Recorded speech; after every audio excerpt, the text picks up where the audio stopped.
युद्ध के 1000 दिन पूरे होते ही एटमी फेज की शुरुआत हो चुकी है। बाइडेन से यूक्रेन को रूसी धरती पर हमलों की छूट मिलते ही इसकी आशंका जताई गई और 18 नवंबर को यूक्रेन ने रूसी धरती पर अटैक एमएस मिसाइल से 6 हमले किए हैं।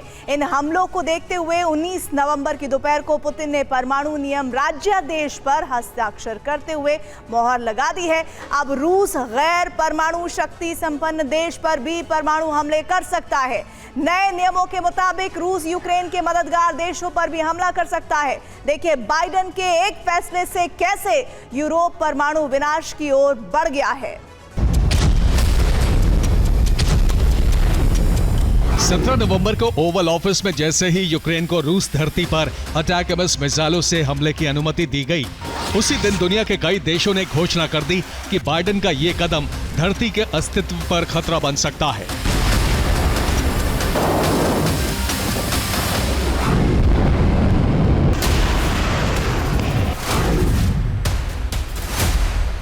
सत्रह नवंबर को अनुमति मिलते ही यूक्रेन ने रूसी धरती पर हमलों की तैयारी शुरू कर दी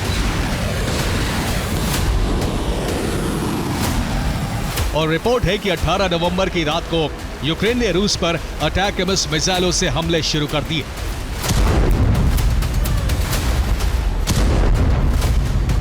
रूस से रिपोर्ट है कि यूक्रेन ने उसकी धरती पर मिसाइल से हमले किए हैं।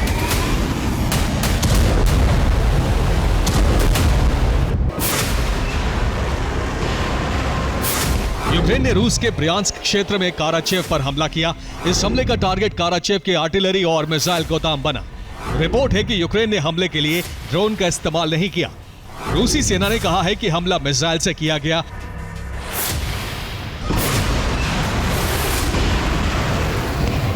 इसीलिए यह माना जा रहा है कि यूक्रेन ने अमेरिका से मिली अटैक एमएस मिसाइल से हमले शुरू कर दिए हैं।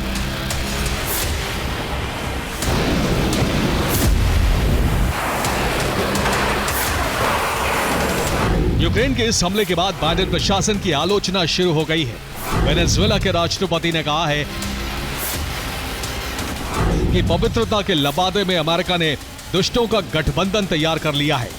स्लोवाकिया के प्रधानमंत्री रॉबर्ट फिको ने कहा है कि बाइडेन ने शांति के द्वार बंद कर दिए हैं। ट्रंप के बेटे डोनाल्ड ट्रंप जूनियर ने कहा है कि बाइडेन ने तीसरा विश्व युद्ध शुरू कराने का बंदोबस्त कर दिया है।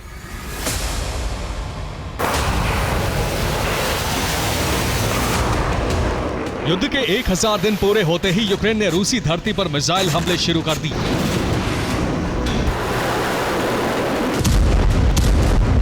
इस हमले के बाद क्रेमलिन प्रवक्ता दिमित्री पेस्कोव ने कहा है कि रूस ने परमाणु सिद्धांतों में परिवर्तन किए हैं और इन हमलों का जवाब देने के लिए रूस को अपनी सबसे बड़ी ताकत का इस्तेमाल करने का भी अधिकार है।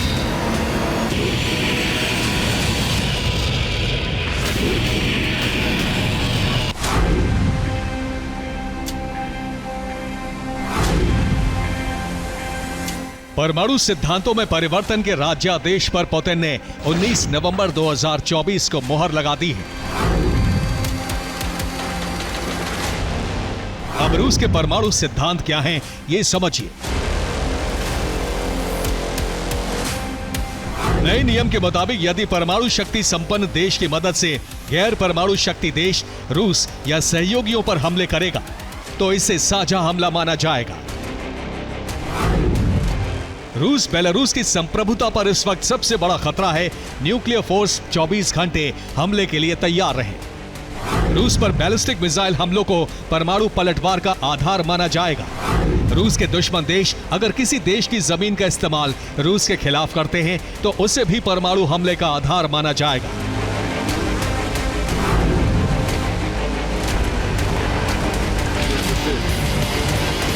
यूक्रेन रूस पर अमेरिका की अटैक एमएस बैलिस्टिक मिसाइल से हमले की तैयारी में है। इसीलिए परमाणु सिद्धांतों में बैलिस्टिक हमले को संप्रभुता पर खतरे के तौर पर जोड़ा गया है।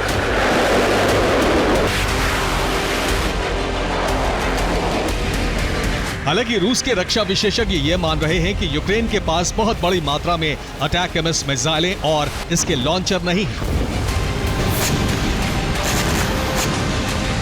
अटैक एमएस मिसाइल को हाइमर्स या एमएलआरएस से लॉन्च किया जाता है।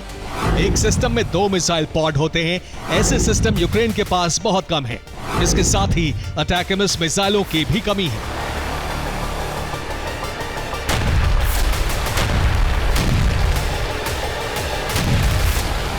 रूस के रक्षा विशेषज्ञ और आर्सेनल ऑफ द फादरलैंड पत्रिका के संपादक एलेक्सी लियोनकोव ने अटैकम्स मिसाइलों के बारे में एक रिपोर्ट जारी की।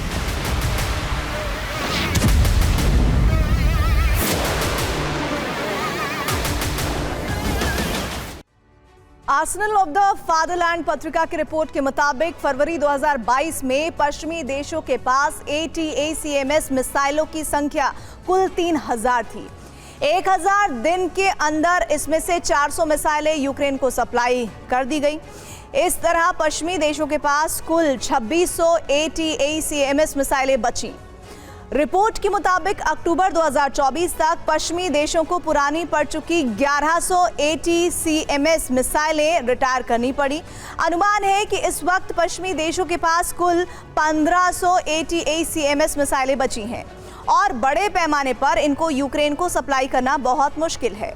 इस रिपोर्ट में रूस के काउंटर सिस्टम पर भी बात की गई। दावा किया गया कि रूस का book M2 defence system ATACMS को गिराने में 100% सफल रह चुका है और इसके साथ ही बुक M3 डिफेंस सिस्टम से ईस्टर्न फ्रंट लाइन पर कई बार ATACMS मिसाइलें गिराई गई हैं। टॉर M2 डिफेंस सिस्टम भी ATACMS लॉन्च करने वाले कई सिस्टम को नष्ट करने में सफल रहा है।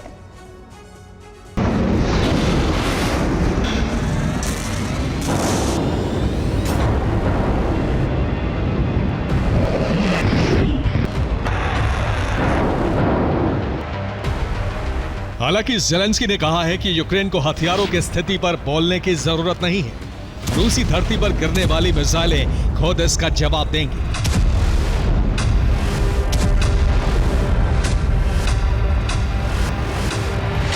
यूक्रेन क्रीमिया से लेकर पश्चिमी रूस के ड्रोन ठिकाने, मिसाइल गोदाम, सैन्य बेस और एयरबेस पर अटैकम्स मिसाइलों से हमले कर सकता है। क्योंकि बाइडेन ने ऐलान कर दिया है कि व्हाइट हाउस छोड़ने से पहले यूक्रेन को हर संभव मदद दी जाएगी।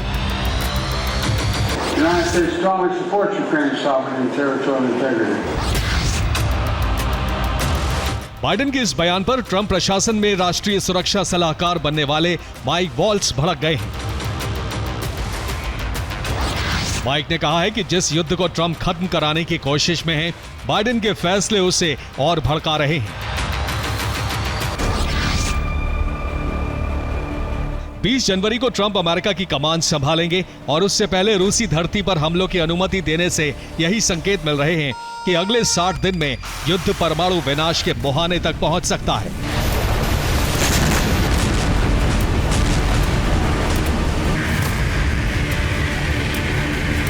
रूस की ओर से महायुद्ध के संकेत भी मिलने लगे।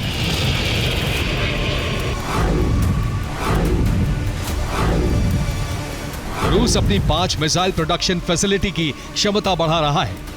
पांचों साइट पर सॉलिड फ्यूल रॉकेट और मिसाइल इंजन वर्कशॉप तैयार की जा रही है। यह रूस की Perm solid propellant motor production site है। 4 अक्टूबर 2024 को ली गई इस तस्वीर में नई इमारत नजर आ रही है। इसके साथ ही 2 जगह पर नई कंस्ट्रक्शन साइट दिख रही है। 2 इमारतों का पुनर्निर्माण किया जा रहा है। सॉलिड प्रोपल्शन प्रोडक्शन एरिया को बढ़ाया गया है। साइट के दक्षिण में आयरन शेड लगाकर नई इमारतें बनाई गई हैं।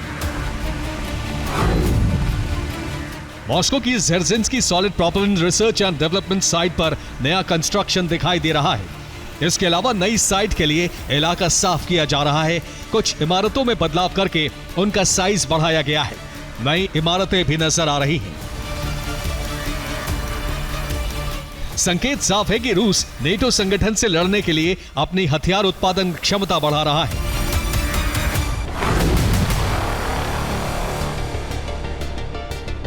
अगर सत्ता संभालने से पहले ट्रंप बाइडेन के फैसले पर पुनर्विचार की प्रक्रिया शुरू नहीं करते और यूक्रेन रूस पर बड़े हमले शुरू कर देता है तो महाविनाश की आशंकाएं बहुत बढ़ जाएंगी। Bureau report, TV9 Bharatvarsh.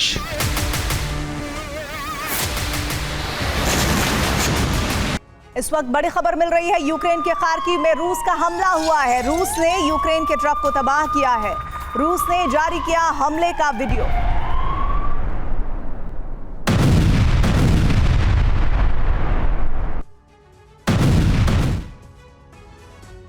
युद्ध को 1000 दिन पूरे हुए तो पुतिन और उनकी सेना ने यूक्रेन की धरती पर नया सैन्य अभियान शुरू कर दिया। इस अभियान का नाम है ऑपरेशन पूर्व और दक्षिण, और इसके तहत रूसी सेना जनवरी से पहले ही पूर्वी और दक्षिणी यूक्रेन पर कब्जा करना चाहती है। पुतिन का प्लान सिर्फ इतना ही नहीं है, रूस कीव फतेह भी करना चाह रहा है। कीव को घेरने के लिए रूसी सेना ने स्पेशल कमांडो भी भेज दिए हैं। तो सवाल यही है कि क्या जनवरी से पहले ही यूक्रेन सरेंडर को मजबूर हो जाएगा? रूस यूक्रेन जंग के 1000 दिन पूरे हो चुके हैं और इसी के साथ रूसी सेना यूक्रेन में प्रलय की बरसात करने लगी है। रूस की नॉन स्टॉप बमबारी से यूक्रेन पूरी तरह से दहल रहा है।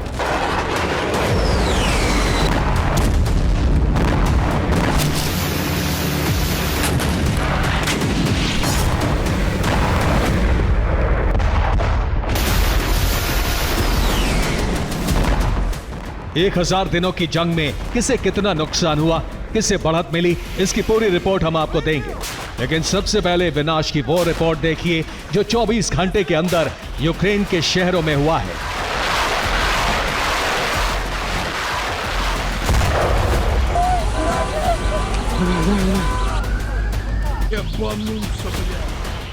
कीव में रूसी सेना इस्कंदर मिसाइलों की बरसात कर रही है। रूस की नॉन स्टॉप बमबारी से यूक्रेन की राजधानी पूरी तरह दहल रही है।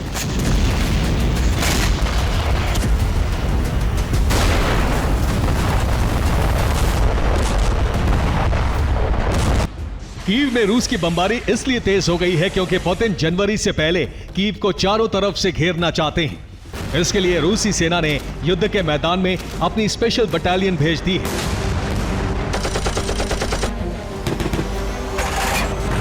ये बटालियन कीव से लगते प्रांतों में जबरदस्त रक्तपात कर रही है।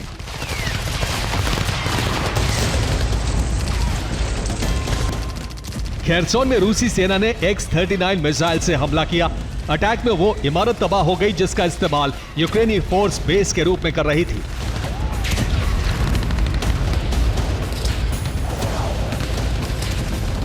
सूमी में रूस ने इस्कंदर M मिसाइलों से विस्फोट किया। हमले में यूक्रेन का हथियार गोदाम तबाह हो गया।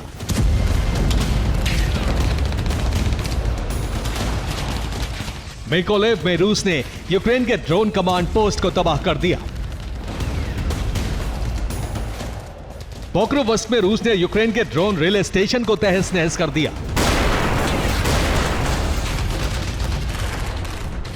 ज़ैपोरिज़िया में रूस ने यूक्रेन के इंडस्ट्रियल कॉम्प्लेक्स को टारगेट किया।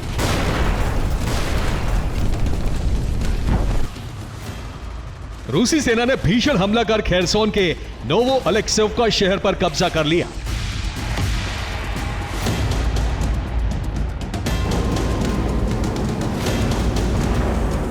रूस के हमले से हर फ्रंट पर यूक्रेन को बड़ा नुकसान पहुंच रहा है। यूक्रेनी फोर्स के लिए हालात लगातार खराब होते जा रहे हैं। यही वजह है कि अपने सैनिकों का हौसला बढ़ाने के लिए ज़ेलेंस्की फ्रंट लाइन पर पहुंचे। ज़ेलेंस्की पहले पोक्रोवस्क गए, उसके बाद कुपियांस्क पहुंचकर जंग लड़ रहे जवानों को सम्मानित किया।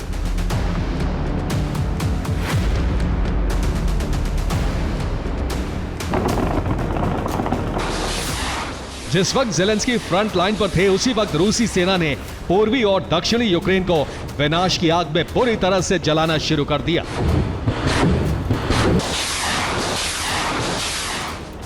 दक्षिणी यूक्रेन में रूस ने पोर्ट सिटी ओडेसा को भी जला दिया। रूस ने ओडेसा पोर्ट पर भीषण बमबारी की जिसकी वजह से बंदरगाह को काफी नुकसान पहुंचा।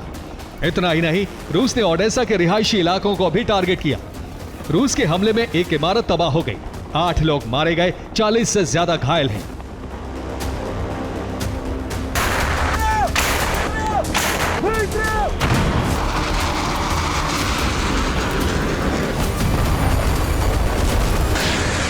रूस की बमबारी इसलिए इतनी विध्वंसक हो गई है क्योंकि पुतिन और उनकी सेना न सिर्फ कीव को घेरना चाहती है बल्कि जनवरी से पहले ही पूर्वी और दक्षिणी यूक्रेन पर कब्जा करना चाहती है।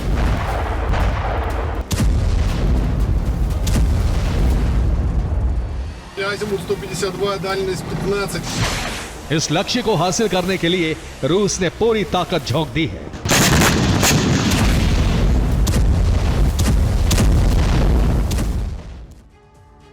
रूसी सेना के रडार पर यूक्रेन की पोर्ट सिटी ओडेसा भी है। रूस इस पर कब्जा करना चाहता है। ओडेसा पर कब्जे से यूक्रेन बंदरगाह विहीन हो जाएगा। ओडेसा पर कब्जे के साथ यूक्रेन ब्लैक सी से भी कट जाएगा। ओडेसा पोर्ट से यूक्रेनी सेना को हथियारों की सप्लाई होती है। रूस ओडेसा पर कब्जा कर यूक्रेनी फोर्स की सप्लाई लाइन को काटना चाहता है। ओडेसा पोर्ट पर रूस के कब्जे के साथ यूक्रेन की हार तय की जाएगी और पूर्वी और दक्षिणी यूक्रेन पर कब्जे से रूस की जीत आसान भी हो जाएगी।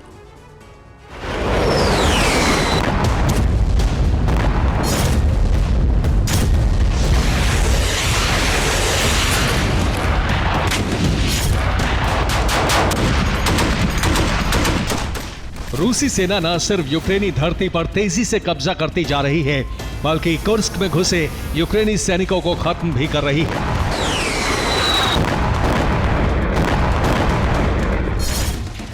इस काम में रूस की मदद कर रहे हैं उत्तर कोरिया के 11,000 सैनिक। क्रेमलिन ने उत्तर कोरिया के सैनिकों को कुर्स्क में मौजूद यूक्रेनी फोर्स को खत्म करने का टास्क सौंपा है। रूस कुर्स्क में जंग के लिए हर महीने एक उत्तर कोरिया के सैनिक को 2 लाख रुपए दे रहा है। इसका मतलब यह हुआ कि रूस उत्तर कोरिया के 11,000 सैनिकों को हर महीने 220 करोड़ रुपए दे रहा है।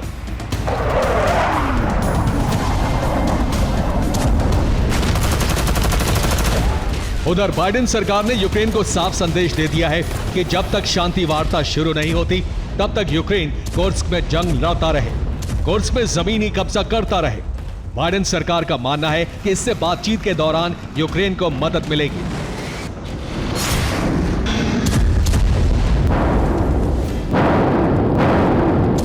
जंग में बने रहने के लिए यूक्रेन ने मिसाइलों और ड्रोन का प्रोडक्शन बढ़ा दिया है। ज़ेलेंस्की ने ऐलान किया है कि यूक्रेन लंबी दूरी तक मार करने वाले 30,000 ड्रोन और 3,000 क्रूज मिसाइलें बनाएगा। अमेरिका और नेटो से हथियार नहीं मिल रहे हैं, इसलिए यूक्रेन स्वदेशी हथियारों से ही मोर्चा लेने की तैयारी कर रहा है।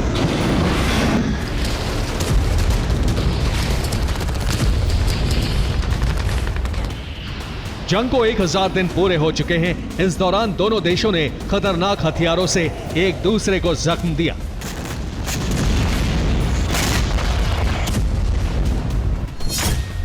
रूस ने किंजल हाइपरसोनिक मिसाइल से हमला किया तो यूक्रेन ने अमेरिका के अटैकमस मिसाइल से धावा बोला। रूसी सेना ने स्कंदर से प्रहार किया तो यूक्रेन ने स्टॉर्म शैडो से तबाही मचाई। रूस ने KH-59 मिसाइलों से हमला किया तो यूक्रेन ने नेपच्यून मिसाइलों से बदला लिया। रूसी सेना ने शाहेद ड्रोन से वार किया तो यूक्रेन ने ल्यूटी ड्रोन से पलटवार किया। रूस ने फैब 3000 से विस्फोट किया तो यूक्रेन ने रूस को नैसन से चोट पहुंचाई। रूस ने Tu-95 बॉम्बर से बमवर्षा की तो यूक्रेन ने F-16 से गर्जना की। रूसी एयरफोर्स ने Su-34 से तबाही मचाई तो यूक्रेन ने MiG-29 से प्रतिशोध लिया।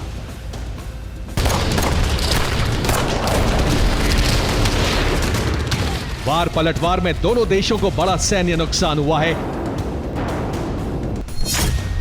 रूसी रक्षा मंत्रालय की रिपोर्ट है कि उसके हमले में अब तक 5 लाख से ज्यादा यूक्रेनी सैनिक मारे गए हैं, जबकि यूक्रेनी रक्षा मंत्रालय का दावा है कि उसने रूस के 7 लाख से ज्यादा सैनिकों का संहार कर दिया है। इस वक्त बड़ी खबर आ रही है, इजराइल में हिजबुल्लाह का हमला हुआ है। हिजब ने ग्लिलोत बेस को टारगेट किया है। हमले में यूनिट 8200 के बेस को नुकसान पहुंचाया गया है।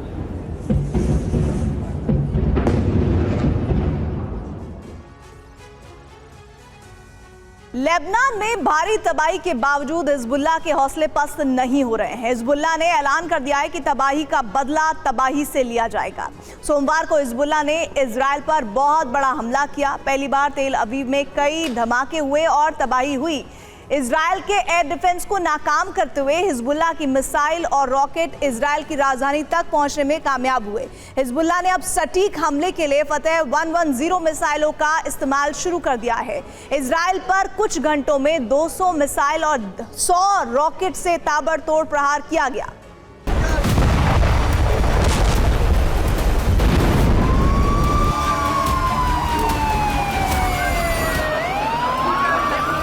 इजराइल के सबसे सुरक्षित इलाके में धमाका।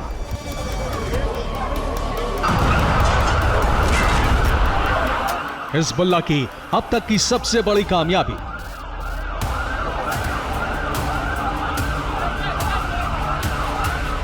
जिस शहर में पीएम नेतन्याहू रहते हैं, जहां इजराइल की तमाम सरकारी इमारतें, सेना और मोसाद का मुख्यालय है, उसी शहर तक हिजबुल्लाह की मिसाइल पहुंची और तबाही मची।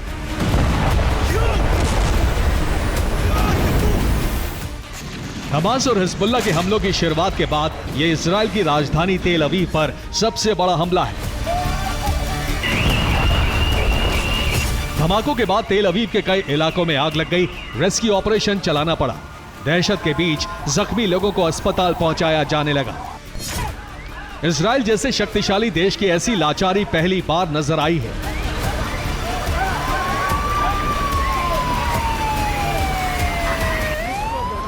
जिस देश में अमेरिका का थर्ड एयर डिफेंस मौजूद हो, वहां एक प्रॉक्सी संगठन ऐसी तबाही मचा सकता है, यह अमेरिका तक को हैरान कर देगा। रिपोर्ट के मुताबिक इजराइल पर बैलिस्टिक मिसाइलों से हमला हुआ। तेल अवीव को दहलाने के लिए फतेह 110 मिसाइल का इस्तेमाल हुआ। तेज रफ्तार की वजह से मिसाइल को रोक पाना बेहद मुश्किल होता है। इजराइल की सबसे आधुनिक और खूबसूरत शहर की हालत देखिए। ऊंची ऊंची इमारतों के बीच धुआं उठ रहा था। कई जगहों पर आग की लपटें उठ रही थी। पूरे शहर में फायर ब्रिगेड की गाड़ियां और एम्बुलेंस के सायरन का शोर गूंज रहा था।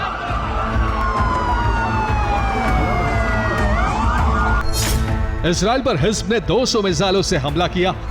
लेबनान से 100 से ज्यादा रॉकेट दागे गए। बेन गुरियन एयरपोर्ट पर 100 मिसाइलें दागी गईं। हिजबुल्लाह के हमलों की शुरुआत के बाद बेन गुरियन एयरपोर्ट को कई घंटे तक बंद करना पड़ा।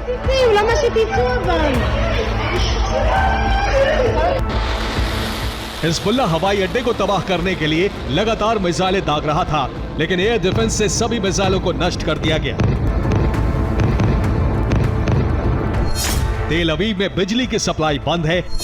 रॉकेट के धमाकों से पावर स्टेशन क्षतिग्रस्त हैं। तेल अवीव का एक शॉपिंग मॉल भी तबाह हो गया।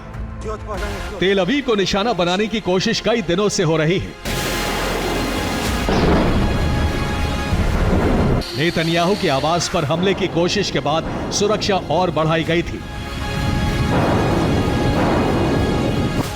तेल अवीव की सुरक्षा में कई एयर डिफेंस तैनात किए गए हैं, लेकिन फिर भी हिजबुल्लाह हमले में कामयाब रहा। हिजबुल्लाह को रूस की मदद से नए रॉकेट मिले हैं। ईरान से हाइपरसोनिक मिसाइलें भी मिली हैं। आयरन डोम को नाकाम करना अब आसान हो गया है। रिपोर्ट के मुताबिक तेल अवीव पर हमले के लिए ईरान की बैलिस्टिक मिसाइल का इस्तेमाल किया गया। लेबनान ने ऐलान कर दिया है कि जल्द ही इजराइल में भारी तबाही आने वाली है। मौजूदा दौर में हिजबुल्लाह ने फतेह 110 मिसाइल का इस्तेमाल शुरू किया है। यह मिसाइल बेहद ताकतवर और घातक है।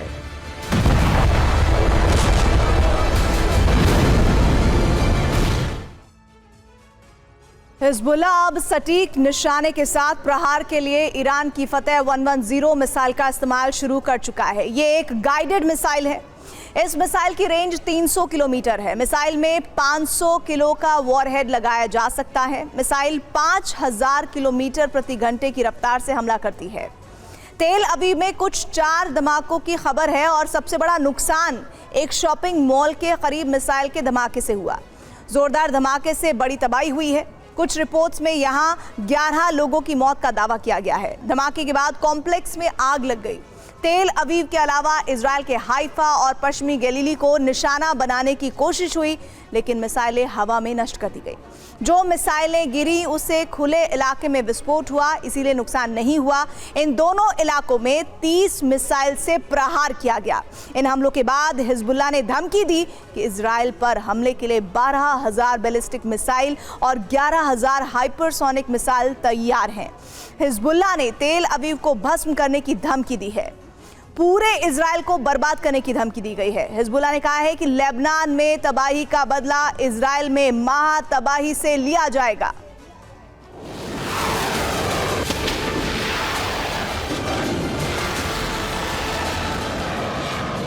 हिजबुल्लाह ने शाफराम इलाके को भी निशाना बनाया। शाफराम के कई इलाकों में धमाके हुए हैं।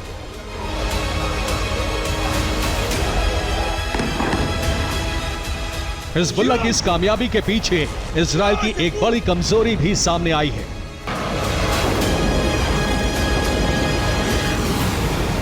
फिलहाल इजराइल की सुरक्षा पूरी तरह से आयरन डोम के भरोसे है। Israel David sling air defence का इस्तेमाल नहीं कर रहा। इजराइल ने एरो 3 डिफेंस सिस्टम को भी बंद कर दिया है। थाड सिर्फ न्यूक्लियर ठिकानों की सुरक्षा में तैनात है।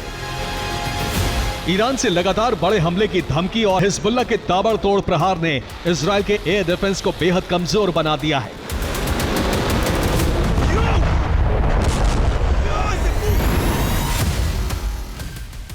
इजराइल डेविड स्लिंग और एरो 3 की मिसाइल की बचत कर रहा है ताकि ईरान के हमले के दौरान देश की सुरक्षा हो सके।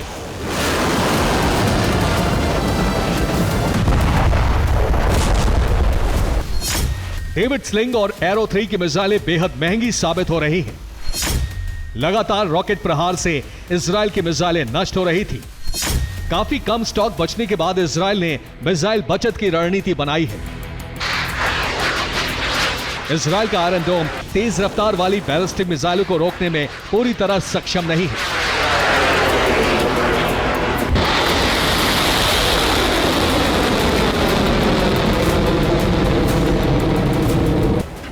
हिजबुल्लाह ने इसीलिए बैलिस्टिक मिसाइलों से हमलों की शुरुआत कर दी है।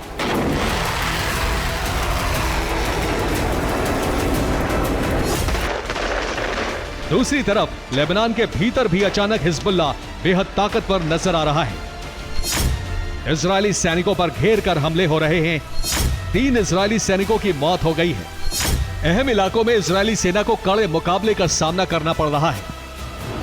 रिपोर्ट के मुताबिक इजराइल ने हिजबुल्लाह के कई हथियार गोदाम को नष्ट कर दिया है, लेकिन जमीन के नीचे सुरंगों में अभी भी मिसाइलों का बहुत बड़ा जखीरा मौजूद है।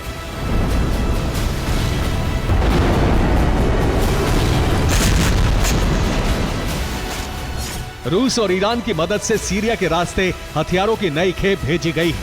नॉर्थ कोरिया की बैलिस्टिक मिसाइलों को भी रूस से लेबनान में शिफ्ट कर दिया गया है।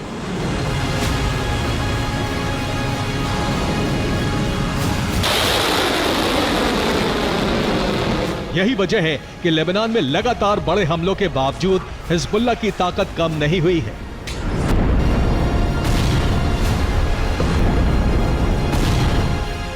Bureau report TV9 Bharatvarsh. Lebanon के नबातिया में आईडीएफ का हमला हुआ है। बड़ी जानकारी इसमें यह मिल रही है कि हमले में हिज्ब का कमांडर मारा गया है। हिज्ब के रॉकेट यूनिट का हेड खत्म हो गया है। हिज्ब कमांडर अली तौफीक का खात्मा हुआ है।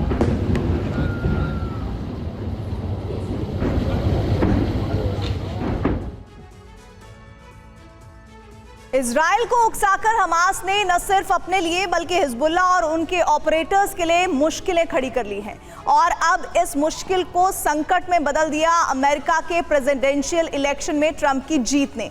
ऐसा इसलिए कहना सही है क्योंकि इस समय अगर सबसे बड़े संकट में कोई है तो वो है ईरान, और इजराइल के खिलाफ लड़ने वाले संगठन उसके ही प्रॉक्सी हैं। इसीलिए इजराइल और यूएस की मुश्किल को जड़ से खत्म करने के लिए ईरान को टारगेट बनाने की तैयारी है। अब ये तैयारी किस स्तर पर है, इसे एक रिपोर्ट के जरिए हम आपको दिखाते हैं।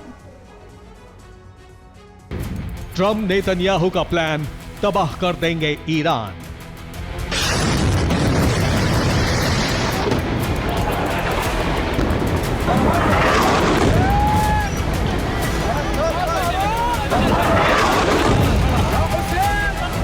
युद्ध का ब्लूप्रिंट तैयार, ईरान से आर या पार।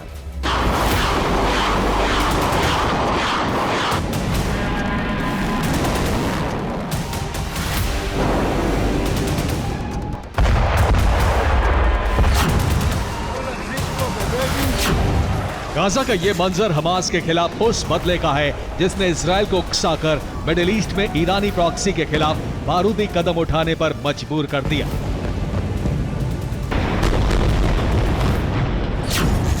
इजराइल में हमास के लड़ाकों की एंट्री के समय शायद भविष्य का आकलन इस तरह की कल्पना के रूप में हुआ होगा।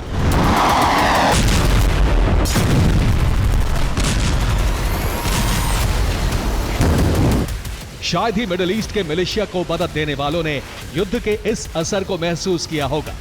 लेकिन ये सिर्फ ट्रेलर है, अंजाम इससे भी ज्यादा भयानक है।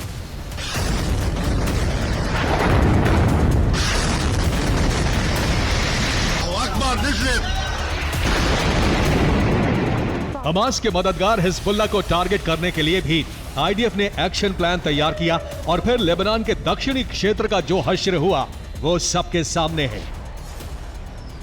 न सिर्फ सरकारी हेडक्वार्टर के पास मिसाइल गिरी, बल्कि लेबनानी संसद और संयुक्त राष्ट्र के मुख्य दफ्तर भी बारूदी धमाकों से दहल गए।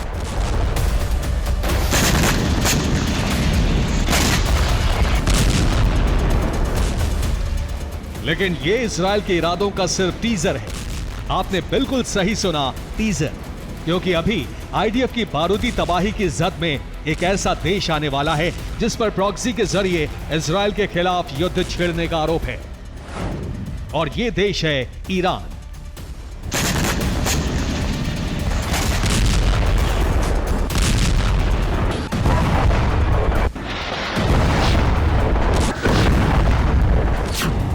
और इस एक्शन प्लान के एग्जीक्यूशन के लिए कदम उसी दिन उठा लिए गए हैं जिस दिन अमेरिका में डोनाल्ड ट्रंप के प्रेसिडेंट बनने पर मुहर लग गई।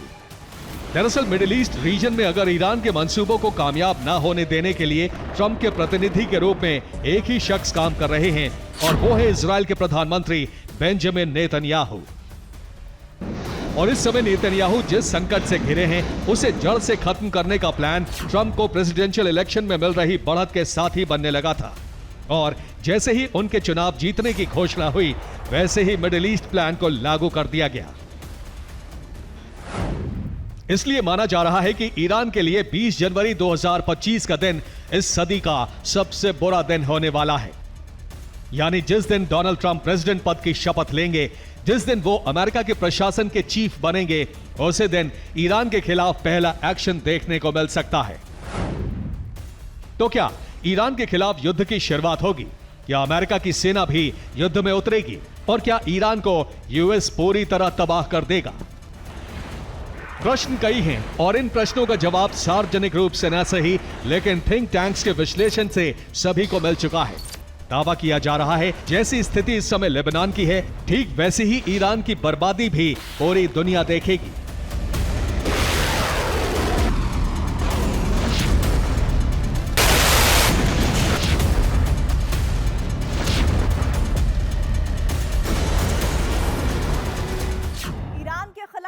एक्शन प्लान में सबसे अहम बात यह है कि यहां युद्ध से तबाही मचाने की तैयारी सिर्फ एयर स्ट्राइक या नेवल अटैक से नहीं है, बल्कि ट्रंप और नेतन्याहू के वॉर प्लान में टारगेट ईरान की न्यूक्लियर साइट होगी, ताकि ईरान अपने ही बारूद से तबाह हो जाए। और ये कोई कल्पना नहीं है, बल्कि हाल ही के खुलासों के आधार पर किया गया आकलन है।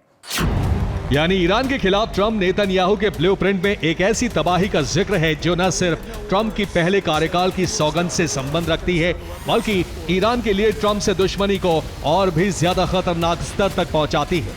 और इस आकलन पर विश्वास इसलिए भी किया जा सकता है क्योंकि अमेरिका में प्रेसिडेंशियल इलेक्शन के नतीजों से पहले ही पीएम नेतन्याहू ने इस प्लान से जुड़ा बड़ा खुलासा किया है।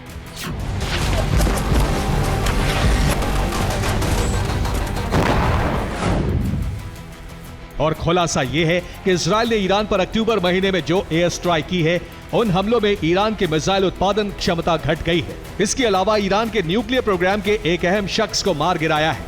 यानी ईरान के परमाणु हथियार कार्यक्रम को इजराइल ने कुछ समय के लिए रुकवा दिया है। लेकिन इस अटैक को ईरान के खिलाफ युद्ध में बढ़त पाने का रास्ता नहीं माना जा सकता, क्योंकि ईरान का न्यूक्लियर प्रोग्राम भले ही कुछ समय के लिए रुका हो, लेकिन ऐसा हमेशा नहीं रहेगा। न्यूक्लियर हथियार डेवलपमेंट का प्रोग्राम जल्द ही शुरू हो सकता है। लेकिन प्रश्न ये है कि आखिर नेतन्याहू के दावे पर दुनिया को विश्वास क्यों करना चाहिए? इस प्रश्न का जवाब आईडीएफ के अटैक के बाद हुए एक्शन से मिलता है। दरअसल नेतन्याहू जिस अटैक की बात कर रहे हैं वो 26 अक्टूबर को हुए थे। इन हमलों में इजरायली फाइटर जेट्स ने ईरानी सैन्य ठिकाने तबाह किए थे और ये कार्रवाई एक ही रात में 3 बार चरणबद्ध तरीके से हुई थी, जिसके बाद ईरान ने 200 बैलिस्टिक मिसाइल्स को एक्टिवेट कर दिया था। यानी ईरान को नुकसान हुआ था, और अगर नेतन्याहू का दावा सही है तो नुकसान न्यूक्लियर हथियार डेवलपमेंट प्रोग्राम को हुआ था। जिसका मतलब है कि इजराइल के पास ईरान के न्यूक्लियर ठिकानों की पूरी जानकारी है और ईरानी न्यूक्लियर प्रोग्राम से जुड़े अहम लोगों की मूवमेंट की भी जानकारी है।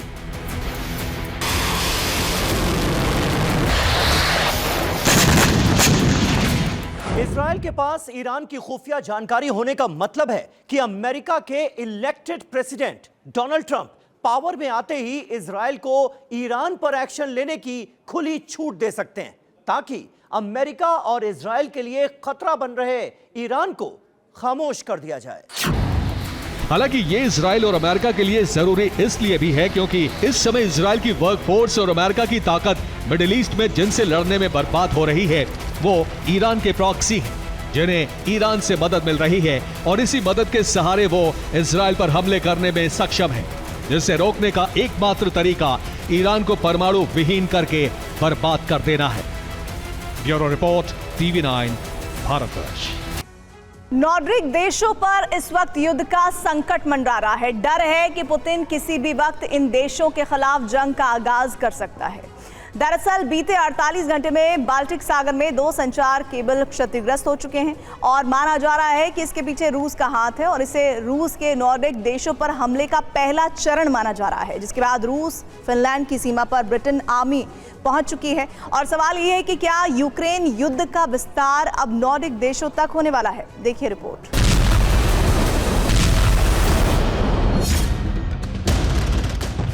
9 देशों से घिरा ये समंदर का इलाका बहुत जल्द बारूद से सन सकता है। यहाँ की हवाओं में बारूदी गंध खुलने की आहट सुनाई दे रही है।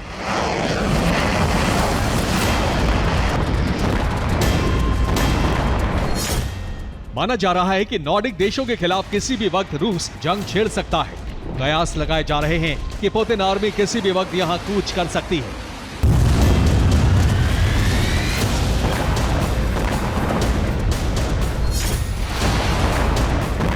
जंग की इन आशंकाओं की वजह बीते 48 घंटे में आई 2 बड़ी खबरें हैं।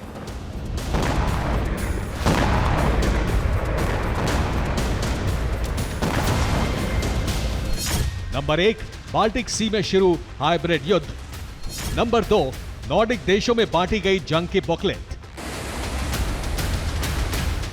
माना जा रहा है कि यूक्रेन से जंग लड़ रहे रूस ने अब बाल्टिक में हाइब्रिड युद्ध शुरू कर दिया है। वो समंदर में मौजूद संपर्क केबल काट रहा है। बीते 3 दिनों में ऐसी 2 घटनाएं सामने आ चुकी हैं। पहली घटना 17 नवंबर की है, जहां बाल्टिक सागर में एक केबल के कटे होने की खबर मिली। यह केबल 2018 किलोमीटर लंबी थी और लिथुआनिया से गॉटलैंड द्वीप तक जाती थी। दूसरी घटना 18 नवंबर की है। फिनलैंड और जर्मनी के बीच 1172 किलोमीटर लंबी केबल क्षतिग्रस्त पाई गई। ये केबल इंटरनेट और संचार नेटवर्क से जुड़ी थी, जिससे कुछ घंटों के लिए सेवाएं ठप हो गईं। इस घटना को लेकर फिनलैंड और जर्मनी ने एक संयुक्त बयान जारी किया है, जिसमें कहा गया है, इस घटना में किसी साजिश का संदेह है। दुश्मन के हाइब्रिड युद्ध से यूरोप को खतरा है। बुनियादी ढांचे की सुरक्षा पर हमें ध्यान देने की जरूरत है।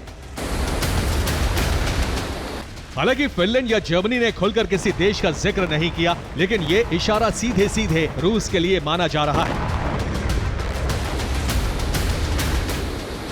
दरअसल हाल ही में रूस को लेकर अमेरिका और ब्रिटेन ने कई सनसनीखेज दावे किए थे। अमेरिका ने चेतावनी दी थी कि उसने बाल्टिक सागर में समुद्री केबलों के आसपास रूसी गतिविधियों में तेजी देखी है। वहीं ब्रिटेन ने कहा था कि डबलिन और लिवरपूल के बीच संचार केबल के पास रूस का जासूसी जहाज देखा गया है।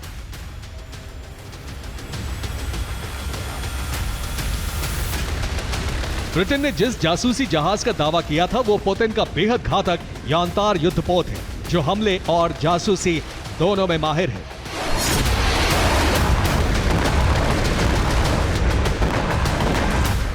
दावा है कि यान्तार को रूस ने खास तौर से समुद्र में मौजूद संचार केबल काटने के लिए डिजाइन किया है।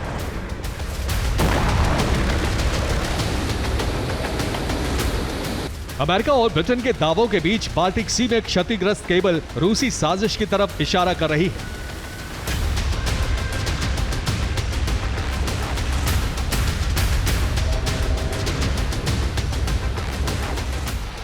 रूस की बढ़ती गतिविधियों को देखते हुए नॉर्डिक देशों में लंबे युद्ध की तैयारियां शुरू हो चुकी हैं। नॉर्डिक देश न सिर्फ अपनी सेनाओं को तैयार कर रहे हैं, बल्कि आम नागरिकों को भी युद्ध के लिए तैयार रहने के लिए कहा गया है, जिसका सबूत ये तस्वीरें हैं। ये स्वीडन में बांटी गई वॉर बुकलेट की तस्वीरें हैं। बुकलेट के कवर पेज के ऊपरी हिस्से पर लिखा है स्वीडन के लोगों के लिए खास जानकारी। वहीं निचले हिस्से में लिखा है यदि संकट या युद्ध आता है। दरअसल स्वीडन में ऐसी लाखों बुकलेट बांटी गई हैं। इन्हें देश में हर घर तक पहुंचाया गया है। बुकलेट में लंबे युद्ध की तैयारियों का ब्यौरा दिया गया है। साथ ही आम लोगों के लिए खास दिशा निर्देश दिए गए हैं। सिर्फ स्वीडन ही नहीं, नॉर्वे, फिनलैंड और डेनमार्क में भी इसी तरह की जानकारी पर्चे बांटकर या ऑनलाइन प्रकाशित की गई है।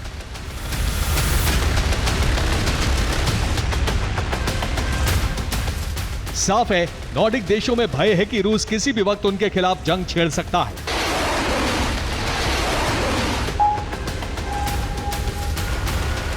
ऐसे में नेटो ने फिनलैंड में डायनेमिक फ्रंट एक्सरसाइज शुरू कर दी है, जिसमें ब्रिटेन की सेना भी हिस्सा ले रही है।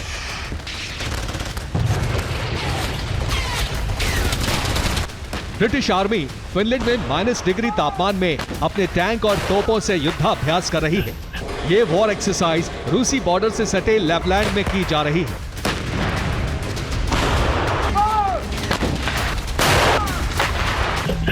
दरअसल डर है कि रूस यूक्रेन के बाद पहला हमला फिनलैंड और फिर स्वीडन पर कर सकता है, क्योंकि बीते साल अप्रैल में ये दोनों देश नेटो में शामिल हो गए थे।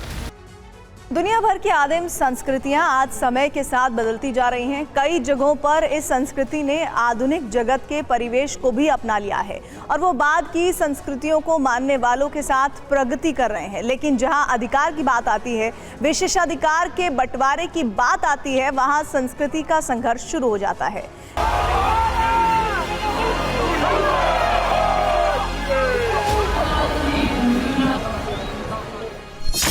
माओरी का रण, सड़क पर प्रदर्शन।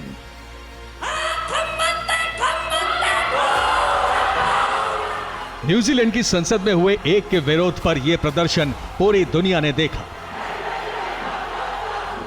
यह वीडियो वायरल होने के बाद माओरी के बारे में जानकारी हासिल करने की इतनी जिज्ञासा शायद ही इससे पहले कभी दुनिया ने दिखाई हो।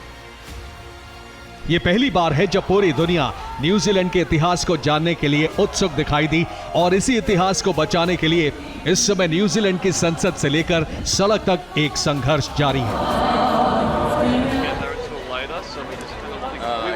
प्रदर्शनकारियों की लंबी कतार, सरकार के खिलाफ प्रदर्शन के लिए बुलंद होती आवाज। पैदल मार्च से वेलिंगटन में सत्ता परिवर्तन का ऐलान। यह राजनीतिक उथल-पुथल है एक ऐसे बिल के खिलाफ जो ब्रिटिश क्राउन और माओरी प्रमुखों के बीच हुई न्यूजीलैंड संस्थापक संधि को फिर परिभाषित करेगा। हालांकि इस बिल के कानून बनने की उम्मीद कभी नहीं है, लेकिन यह नस्लीय संबंधों पर एक ऐसा फ्लैश पॉइंट बन गया है जिसने पूरी दुनिया का ध्यान माओरी की तरफ आकर्षित किया है। अब प्रश्न यह है कि आखिर ऐसा क्यों हो रहा है? इसका उत्तर जानने के लिए पहले न्यूजीलैंड की संस्थापक संधि को समझना जरूरी है। दरअसल न्यूजीलैंड के संस्थापक दस्तावेज बताते हैं कि उपनिवेश काल में ब्रिटिश क्राउन और 500 माओरी प्रमुखों के प्रतिनिधियों के बीच एक संधि हुई थी। इस संधि में क्राउन और माओरी के बीच संबंधों को निर्देशित करने वाले सिद्धांतों के 2 संस्करण हैं, जिसमें एक अंग्रेजी और दूसरा माओरी है। जिसमें माओरी ने ब्रिटिश नागरिकों के विशेषाधिकारों का वादा किया गया था, लेकिन अंग्रेजी और माओरी संस्करण में भूमि और स्वायत्तता की बातें अलग अलग थीं।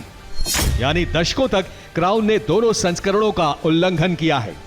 वहीं 20वीं शताब्दी के मध्य तक माओरी भाषा और संस्कृति कम हो गई थी, जिसका नतीजा यह निकला कि स्वदेशी लोगों के आगे बढ़ने में खलल बढ़ने लगा। आदिवासी भूमि जब्त कर ली गई और माओरी को कई प्राथमिकताओं में नुकसान उठाना पड़ा।